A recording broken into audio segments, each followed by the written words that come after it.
I'm Alan Schwartz from the University of Illinois at Chicago. Today we're going to talk about the peak and end rule. When we have to make decisions repeatedly, like an annual flu shot, they're based on our memories of past experiences. How do we remember our vaccination visits? It turns out that memories of unpleasant events are primarily based on our memory of what the event was like when it was at its worst, the peak, and what the event was like when it was at the end, the end.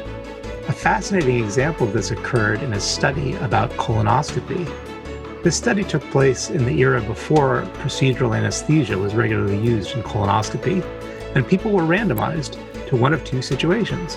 They either got a standard colonoscopy, or they got a prolonged colonoscopy, where there were 3 extra minutes added to the end of the procedure by leaving the tip of the scope in without moving it around.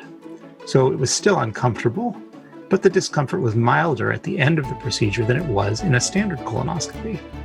And those who had the prolonged colonoscopy experienced those final moments as less painful, rated the procedure as they remembered it as less unpleasant, and most importantly, turned out to be more likely to return for subsequent procedures in the future than those who had the standard colonoscopy.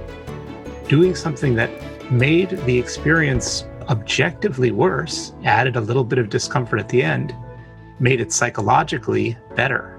And the memory of that experience led people to make different decisions about medical care in the future.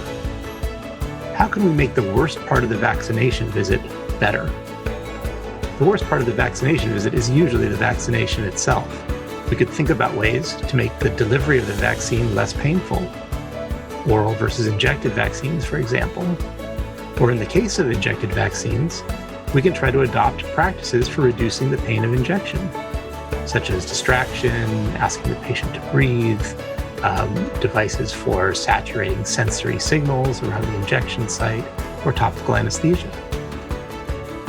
How could we make the last part of the vaccination visit better? Well, if we get the vaccine over with earlier in the visit, then it won't be a part of the memory of the end of the visit, and that should make the memory of the entire visit less unpleasant.